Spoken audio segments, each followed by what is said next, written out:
Hello everyone, welcome to Krishnatra classes. In today's lecture, we will continue our second chapter, which is unit and measurement. In last class, we have studied principle of homogeneity and dimensional analysis. आज के lecture में हम लोग significant figure के बारे में idea लेंगे और एक क्वेश्चन हम लोग देखेंगे अपना प्रिंसिपल ऑफ होमोजेनिटी से रिलेटेड। तो पहले हम लोग क्वेश्चन से स्टार्टिंग कर दें। लास्ट लेक्चर तक हम लोग प्रिंसिपल ऑफ होमोजेनिटी पढ़ चुके हैं, कंप्लीट हो गया था हम लोगों का। आज उससे रिलेटेड एक न्यूमेरिकल देखते हैं। तो ये है आपका क्वेश्चन। क्या है question? In a new system of unit of mass is taken as 50 kg, unit of length is taken as 100 metre and unit of time is 1 minute. कोई एक नया सिस्टम है यूनिट का, जैसे हम लोगों ने सिस्टम पढ़ा था MKS system, FPS system, CGS system. इसी तरीके से एक नया सिस्टम हुआ यूनिट का। हुआ नहीं है, एक हाइपोथेटिकल सिचुएशन है। क्वेश्चन में बोल रहा है कि एक सिस्टम है कोई जिसमें हम लोग मास को मेजर कर रहे हैं, किसमें? 50 kg में। ये पूरी एक कंप्लीट यूनिट है 50 kg, ठीक है। ये मास की यूनिट है 50 kg, लेंथ की यूनिट उस सिस्टम में 100 मीटर है और टाइम की यूनिट उस सिस्टम में 1 मिनट है। तो ये पूछ रहा है कि बॉडी का कितना वेट होगा इस सिस्टम में, जो सिस्टम आपको गिवन है। अगर एसआई सिस्टम में उसका वेट 10 न्यूटन है, कितना है? 10 न्यूटन। तो सिंपली इस क्वेश्चन में क्या करवा रहा है वो? आपसे यूनिट कन्वर्जन करवा रहा है, SI system to in a given system of units. Conversion है। तो कन्वर्जन में हम लोगों ने ये मान लिया कि जो ये सिस्टम है इसमें जो वेट है बॉडी का वो एक्स यूनिट है। एक्स यूनिट हमने सपोज कर लिया। अगर बॉडी का वेट एक्स यूनिट है तो इसका मतलब 10 न्यूटन हमारा एक्स यूनिट के बराबर होगा। जैसे हम लोग लिखते हैं 1 metre is equal to 100 centimetre. ये मीटर किस में? एसआई सिस्टम में। और सेंटीमीटर किस में? सीजीएस सिस्टम में। सिमिलरली हमारा 10 न्यूटन एसआई सिस्टम में है और गिवन सिस्टम में हमने मान लिया एक्स यूनिट है बॉडी का वेट। तो एसआई सिस्टम में 10 न्यूटन है वेट। तो न्यूटन मतलब फोर्स, और फोर्स का डायमेंशनल फॉर्मूला क्या होता है? m1 l1 t की पावर -2। तो हम इसको लिख सकते हैं 10 इंटू डायमेंशनल फॉर्मूला इसका m1 l1 t1 की पावर -2। सिमिलरली इसकी और इसकी डायमेंशन तो सेम होंगी, तो इसका मास m2 l2 और t2 की पावर -2। ये x हमें निकालना है तो हम इस वाली टर्म को, इस डायमेंशन को नीचे शिफ्ट कर देंगे। तो m1 upon m2 into l1 upon l2 into t1 upon t2 की पावर -2, ये आ गया। अब यहाँ पे हम लोग क्या करते थे कि एसआई सिस्टम है ऊपर, नीचे है गिवन सिस्टम। तो एसआई सिस्टम में आपका मास किस में मेजर करते हैं हम? केजी में, तो केजी लिख दिया। लेंथ किस में मेजर करते हैं? मीटर में। टाइम किस में करते हैं? सेकंड में। ठीक। अब जो हमारा सिस्टम गिवन है, मतलब m2 l2 और t2 की वैल्यू क्या गिवन है हमें? 50 kg मास की वैल्यू, लेंथ की 100 मीटर, यूनिट है मतलब ये, और टाइम की 1 मिनट। तो हमने यहाँ पर m2 की जगह 50 kg लिख दिया, लेंथ की जगह 100 मीटर आ गया, और t2 की जगह यहाँ मिनट में है, 1 मिनट में आपकी 60 सेकंड होती है, तो हम यहाँ 60 सेकंड पुट करेंगे क्योंकि ऊपर भी हमारा सेकंड में है टाइम। तो सेकंड से सेकंड कट गया, मीटर से मीटर, केजी से केजी। हमारे पास क्या बचा यहाँ? 10 ये वाला मल्टीप्लाई बाई 60 का स्क्वायर। 60 का स्क्वायर कैसे हुआ? 60 की पावर -2 है, इसको ऊपर लेके जाओगे तो पावर पॉजिटिव हो जाएगी, 60 की पावर 2 हो गई, और 50 नीचे है, 100 नीचे है। इसको सॉल्व करोगे तो ये आपका आएगा 7.2 यूनिट्स। इसका मतलब गिवन सिस्टम में आपका बॉडी का वेट कितना है? 7.2 यूनिट। अगर एसआई सिस्टम में बॉडी का वेट 10 न्यूटन है तो आपका 10 न्यूटन बराबर हो गया 7.2 यूनिट के। तो ये आपका हो गया न्यूमेरिकल। अब इसमें मैं आप लोगों को पहले भी बताया था कि इस सिस्टम की कुछ लिमिटेशन होती हैं, डायमेंशनल एनालिसिस की कुछ लिमिटेशंस हैं। मैंने एक बात बताई भी थी तुम लोगों को, न्यूमेरिकल करवाया था पोटेंशियल एनर्जी वाला लास्ट लेक्चर में, जिसमें मैंने बताया था कि हमारा फॉर्मूला तो आ जाता है, डायमेंशनली हम फॉर्मूले को चेक कर देते हैं, लेकिन अगर आपका कोई कांस्टेंट इंक्लूड है फॉर्मूले में तो हम उसकी वैल्यू नहीं निकाल पाते डायमेंशनल एनालिसिस के थ्रू। तो ये आपकी एक लिमिटेशन हो जाती है। जैसे यहाँ पे के कांस्टेंट आया था, इसकी हम वैल्यू नहीं डिटरमाइन कर पाते, ठीक है, कांट बी डिटरमाइन। तो ये आपकी एक डिसएडवांटेज या लिमिटेशन हो गई किसकी, डायमेंशनल एनालिसिस की। क्या है कि जो आपकी वैल्यू है कांस्टेंट की वो हम डिटरमाइन नहीं कर पाते डायमेंशनल एनालिसिस के थ्रू। तो सवाल उठता है कांस्टेंट की वैल्यू कैसे डिफाइन होती है, कैसे मिलती है। तो कांस्टेंट की वैल्यू निकालने का सिर्फ एक ही तरीका है, वो है एक्सपेरिमेंटल एनालिसिस। आपको एक्सपेरिमेंट करने होंगे, एक्टिविटीज करनी होंगी, जो आपकी वैल्यू आएगी उसके अकॉर्डिंग आपको वो वैल्यू पुट करनी होगी। तो एक लिमिटेशन ये होगी। दूसरी लिमिटेशन ये है कि अगर फॉर्मूले में सम या डिफरेंस मतलब एडिशन या सब्सट्रैक्शन आ रहा है दो या दो से ज्यादा क्वांटिटी का, तो हम उससे फॉर्मूले का स्ट्रक्चर डिफाइन नहीं कर सकते। देखो जैसे आपका ये फॉर्मूला है S is equal to UT plus half AT square. तो ये फॉर्मूला हम लोगों को मालूम है, लेकिन जब मैं इसका डायमेंशनल एनालिसिस करूंगा तो सिर्फ मैं ये बता सकता हूं कि इसकी UT की जो यूनिट है, डायमेंशन है, वो डिस्प्लेसमेंट के बराबर है या नहीं। AT का स्क्वायर जो है इसकी डायमेंशन डिस्प्लेसमेंट के बराबर है या नहीं। लेकिन मैं ये डिफाइन नहीं कर सकता कि यहाँ प्लस आएगा या माइनस आएगा। तो इस फॉर्मूले को मैं plus minus half AT square लिखूंगा। अब ये कैसे मालूम पड़ेगा, तो इसको भी पता करने का तरीका सिर्फ एक ही है, एक्सपेरिमेंट। तो डायमेंशनल एनालिसिस के थ्रू मैं सम और डिफरेंस का पता नहीं लगा सकता। मुझे सिर्फ एक पॉसिबल स्ट्रक्चर मिलता है फॉर्मूले का कि ये स्ट्रक्चर हो सकता है, लेकिन ये नहीं मालूम पड़ता कि सम आएगा या डिफरेंस आएगा, ठीक है। और तीसरा पॉइंट ये है कि देखो, तीसरा पॉइंट समझो, हमारा जो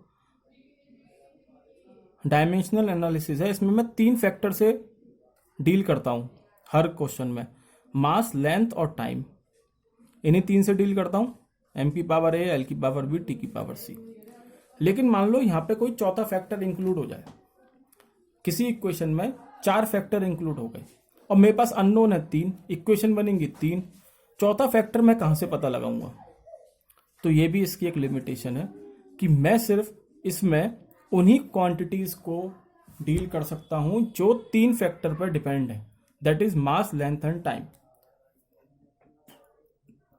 इसके अलावा मैं किसी क्वांटिटी से, किसी फैक्टर से डील नहीं कर सकता, उन क्वांटिटी के साथ डील नहीं कर सकता जो 3 से ज्यादा फैक्टर पे डिपेंड करती हैं। तो ये है आपकी लिमिटेशन डायमेंशनल एनालिसिस की, ठीक। तो ये आपका पोर्शन हो गया पहले चैप्टर का, दूसरे चैप्टर का डायमेंशन वाला। अब आगे हम लोग जा रहे हैं इसके मेजरमेंट पे, यूनिट एंड मेजरमेंट है ना चैप्टर पूरा। तो अब हम इसमें देखते हैं मेजरमेंट। तो मेजरमेंट पे आते हैं। मेजरमेंट में जो हमारा मेन है वो है लीस्ट काउंट। लीस्ट काउंट क्या होता है? लीस्ट काउंट जैसा कि नाम से मालूम पड़ रहा है, लीस्ट काउंट, एक इंस्ट्रूमेंट कितना लीस्ट मेजरमेंट मुझे दे सकता है, मतलब कितना स्मॉलेस्ट मेजरमेंट मुझे दे सकता है, उसको मैं बोलता हूं least count. The smallest measurement that can be taken by the device is known as least count. Suppose कि आपके पास एक मीटर स्केल है, मीटर स्केल नॉर्मल जो आप स्कूल में यूज करते हो 15 सेंटीमीटर वाला, इसमें यहां पे डिवीजन होते हैं। इस इंस्ट्रूमेंट से तुम कितना मिनिमम मेजरमेंट कर सकते हो, कितना मिनिमम मेजरमेंट कर सकते हो? तो तुम लोगों का आंसर होगा सर देखो 1 सेंटीमीटर तो क्लियर दिखता है, उस 1 सेंटीमीटर के बीच में आपके 10 डिवीजन मौजूद होते हैं, 10 डिवीजन मौजूद होते हैं इस तरीके से। तो जो स्मॉलेस्ट मेजरमेंट है वो ये वाला ही तो है, ये है वो स्मॉलेस्ट मेजरमेंट जो मैं एक मीटर स्केल से कर सकता हूं। ये स्मॉलेस्ट मेजरमेंट कितना होगा? तो आप लोगों को अच्छे से मालूम है ये स्मॉल मेजरमेंट 0.1 सेंटीमीटर होगा। तो मैं कह सकता हूं मीटर स्केल की जो लीस्ट काउंट है वो कितनी है, 0.1 सेंटीमीटर। 0.1 सेंटीमीटर ये आपकी मीटर स्केल की लीस्ट काउंट हो गई। तो ये आपका क्या है, स्मॉलेस्ट मेजरमेंट जो आप मीटर स्केल से कर सकते हो।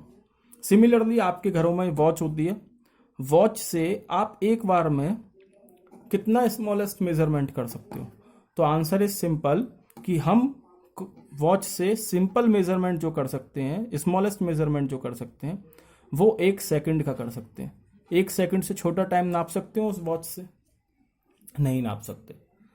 आप 1 सेकंड से छोटा मेजरमेंट नहीं कर सकते एनालॉग वॉच से। तो 1 सेकंड मेजरमेंट हो गया, लीस्ट काउंट हो गया किसका, आपका वॉच का। ठीक, अब ये आपको बताता क्या है लीस्ट काउंट। तो लीस्ट काउंट हमें represent the permissible error in measurement. Least count हमें मेजरमेंट में परमिसिबल एरर बताता है। कैसे? अगर कोई मेजरमेंट तुम्हारा 6 सेंटीमीटर आ रहा है, मीटर स्केल का ही एग्जाम्पल लेते हैं हम लोग, तो इसमें कितना एरर हो सकता है? तो इसमें एरर ये हो सकता है कि ये 6 हो सकता है 6.1 हो जाए, मतलब इसका स्मॉलेस्ट मेजरमेंट कितना है, 0.1 सेंटीमीटर, यानी कि 6.1 सेंटीमीटर हो सकता है वो 6 सेंटीमीटर, या वो 6 सेंटीमीटर इसमें से 0.1 माइनस कर दूं तो 5.9 सेंटीमीटर भी हो सकता है। तो ये क्या है, इसकी परमिसिबल एरर है। लीस्ट काउंट क्या बता रही, परमिसिबल एरर 6 प्लस माइनस 0.1। ठीक है, 6 प्लस माइनस 0.1 मतलब 0.1 इधर उधर हो सकता है मेजरमेंट, 0.1 इधर या 0.1 उधर, मतलब 5.9 या 6.1 भी हो सकता है। दूसरा, it gives the limit of resolution of instrument. Instrument का रेजोल्यूशन बताता है, लिमिट बताता है उसकी। क्या लिमिट बता रहा है कि मीटर स्केल की लिमिट है कि वो 0.1 सेंटीमीटर से कम मेजरमेंट नहीं कर सकता। ये क्या है, लिमिट है, लिमिट ऑफ रेजोल्यूशन। सिमिलरली जो आपकी एनालॉग वॉच है वो कितना मेजरमेंट कर सकती है, 1 सेकंड, 1 सेकंड से कम नहीं कर सकती, तो वो भी उसकी लिमिट है। तो ये आपका मेजरमेंट से रिलेटेड कुछ पॉइंट।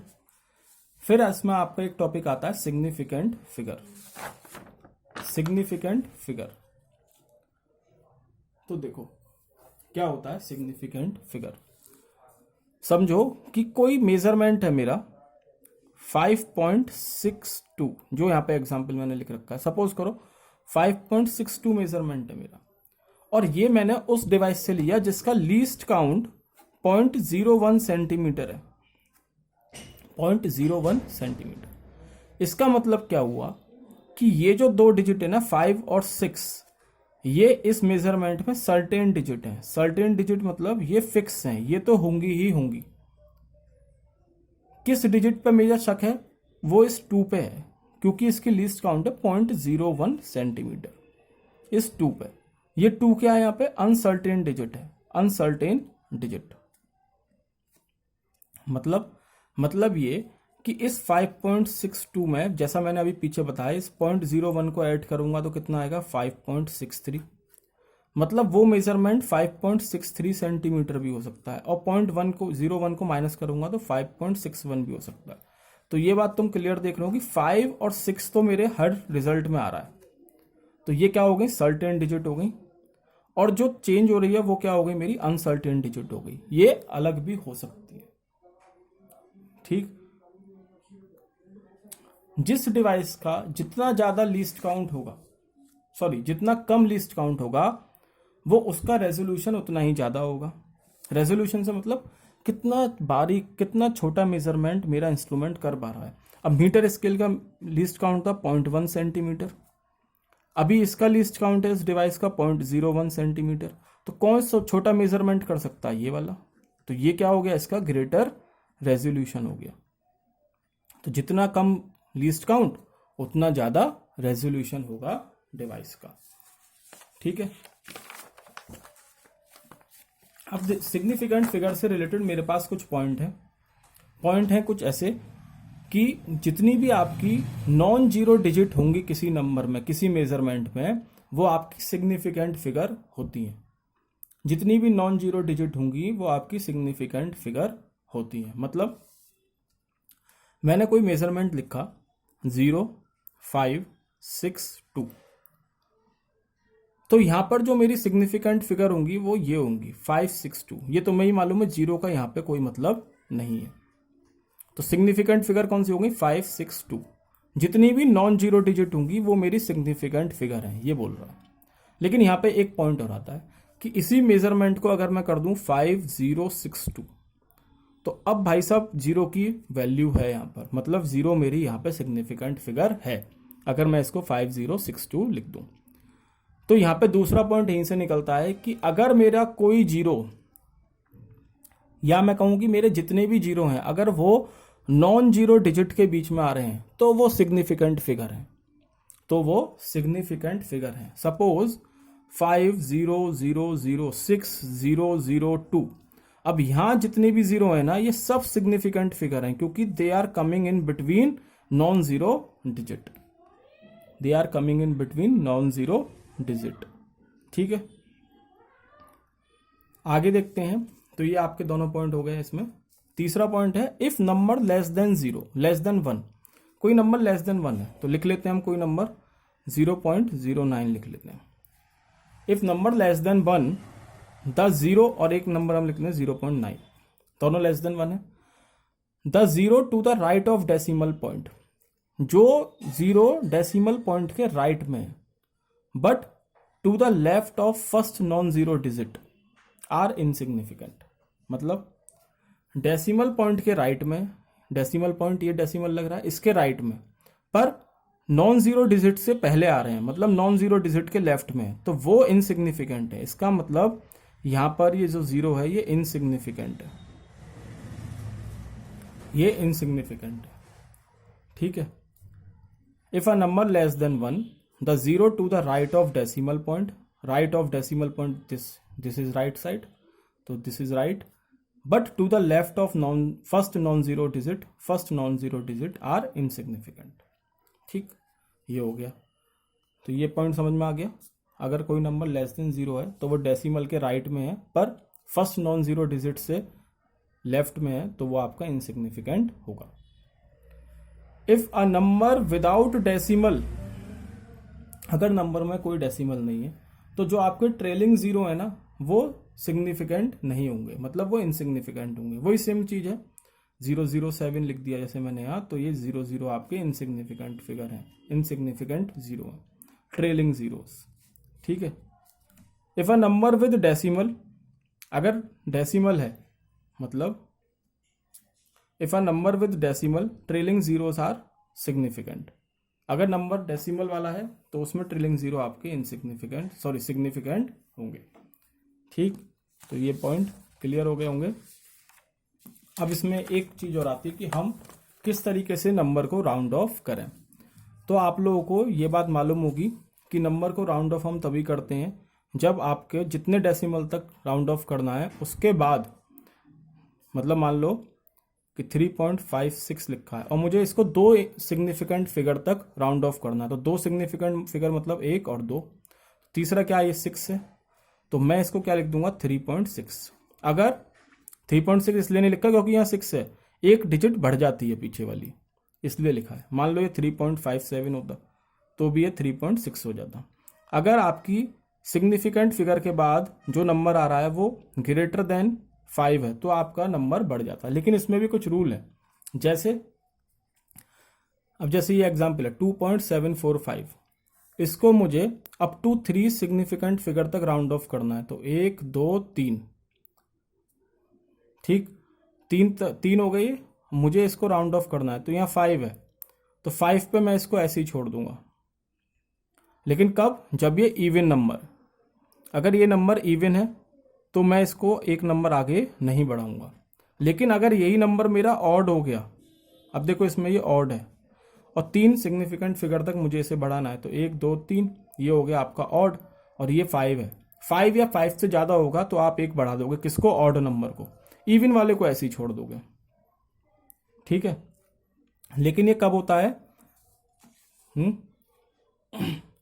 ये आपका होता है जब यहां पे 5 हो। सिर्फ ये 5 का केस है, 5 के केस में ऐसा होता है, अगर 5 यहां पर है, मतलब जितने आपको सिग्निफिकेंट फिगर तक बढ़ाना वो गिन लिए, 1 2 3 तक बढ़ाना है। चौथा आपका 5 है। अगर यहाँ 5 है तो आपको देखना होगा, अगर पीछे वाली डिजिट लास्ट वाली इवन है तो आप ऐसे ही छोड़ दोगे, ऑड है तो 1 बढ़ा दोगे, ठीक है। लेकिन अगर 5 से ज़्यादा है तो आपको ये केसेस नहीं देखने, सीधे आपको देखना 5 से ज़्यादा, अच्छा तो इसको बढ़ा दो, 5 हो गया, 2.75 हो गया। ये 2.743 है तो ये 5 से कम है तो इसको 74 ही छोड़ दिया, ठीक है। अब इसमें देखो, अब इसमें तुम कहोगे सर यहाँ पे तो 5 है लेकिन आपने 1 बढ़ा दिया, नहीं 5 नहीं है, 51 है, आगे क्या है 51, तो हम इसको 1 बढ़ा देंगे, कितना हो गया, 5 हो गया, 2.75। तो ये आपका हो गया significant figures. So that's all from my side. अगर वीडियो अच्छा लगा तो उसको लाइक करें, कमेंट करें और चैनल को सब्सक्राइब करें। Okay, thank you.